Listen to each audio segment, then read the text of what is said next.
ঈদের পরদিন তো আমাদের বিয়ে, কেমন লাগছে বলো?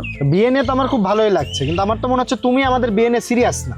সিরিয়াস না বলতে? বাসায় আমার রুমের দেয়ালে যে এত বড় একটা ফুটো করে রাখলাম, যখন একটা এসি লাগাবো, তো সেই এসিটা তোমার আব্বু দিল কই, মানে আমার শ্বশুর কই দিল কই? ফারহান, তুমি কি যৌতুক চাচ্ছ? আহা, তুমি বুঝতে পারতেছো না, এসি তো আমার জন্য না, এসি লাগবে তোমার জন্য। আমি তো থাকবো সারাদিন বাইরে বাইরে, তুমি এসি ছাড়া কোনোদিন থাকছো বলো? আর থাকার কথা বলতে মনে পড়ে গেলো, সে বাসায় একটা কিং সাইজের বেড দরকার তো আমাদের রুমে, সেটা কি আমাদের শ্বশুর দিবে না? ও আচ্ছা, তোমার আর কি কি লাগবে শুনি? আমার তো কিছুই লাগবে না, আমার শুধু একটা জিনিসই দরকার, সেটা হচ্ছে তুমি ভালো থাকো। আমার এই যে একটাই পাঞ্জাবি, এই পাঞ্জাবি রাখতে তো আলাদা কোনো জায়গার প্রয়োজন নেই, কিন্তু তোমার যতগুলো জামা কাপড় সেগুলো রাখার জন্য কি একটা কাঁঠাল কাঠের একটা কি আলমারির প্রয়োজন আছে না? আমারগুলো না একটা ছোট ওয়ার্ড্রপে রাখলাম, সেটা তোমরা একটা সেগুন কাঠ দিয়ে বানিয়ে দিলে, সমস্যা তো নেই, আছে কোনো সমস্যা? আর তুমি খাবা কোথায়? তুমি কোথায় খাবা? তোমার যে আমি খাওয়ার পোষার দায়িত্ব নিচ্ছি, সেই তুমি খাবা কোথায়? একটা ডাইনিং টেবিল দরকার ছিল না?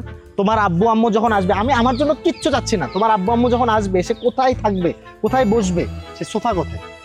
টিভি দেখবা, তুমি সিরিয়াল দেখো, সেই সেই মানে টিভি নেই, সোফা নেই রুমের মধ্যে। আর তোমার এই যে রূপচর্চা করতে গেলে একটা কি ড্রেসিং টেবিলের প্রয়োজন, সেই ড্রেসিং টেবিলটাও রুমের মধ্যে নেই, তো সেই এই তুমি কিভাবে ভালো থাকবে? আমার কিন্তু খুব কষ্ট লাগতেছে। আমি আমার জন্য তুমি অনেক কিছু চেয়ে ফেলছো ফারহান, এখন আমার মাথা ব্যথা করতেছে, আমি বাসায় যাব। এই রিকশা! এই যে তুমি রিক্সায় চলাফেরা করো, আমার এগুলো ভালো লাগে না। বিয়ের পর আমি তোমাকে রিক্সায় উঠতে দিতে চাই না, তুমি সবসময় বসবে আমার বাইকের পেছনে। তুমি বাইক কিনলা কবে? কিনিনি তো, এতদিন তো লাগতো না, কিন্তু তোমার জন্য লাগবে, কিনতে হবে। তোমার বাবা মানে আমার শ্বশুর কিনে দিবে। ও, তাহলে আমাকে চড়ানোর জন্য কোন বাইকটা তোমার লাগবে? বাজাজ পালসার N250, N160 অথবা NS125, যে কোনো একটা বাইক হলে আমি যে খুশি।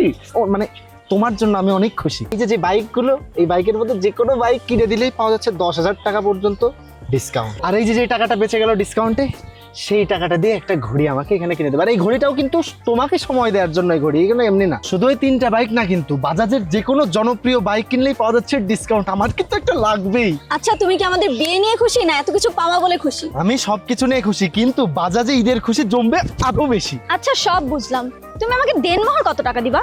লেহেঙ্গা কোন ব্র্যান্ডের দিবা? মেকআপ কোন ব্র্যান্ডের দিবা? বা হচ্ছে গেট ধরে বা কত দিবা? শালা শালিকে কি দিবা? আরে তুমি আমাকে বাসর রাতে বা কি গিফট দিবা? ছেলেটা চলে গেল কেন?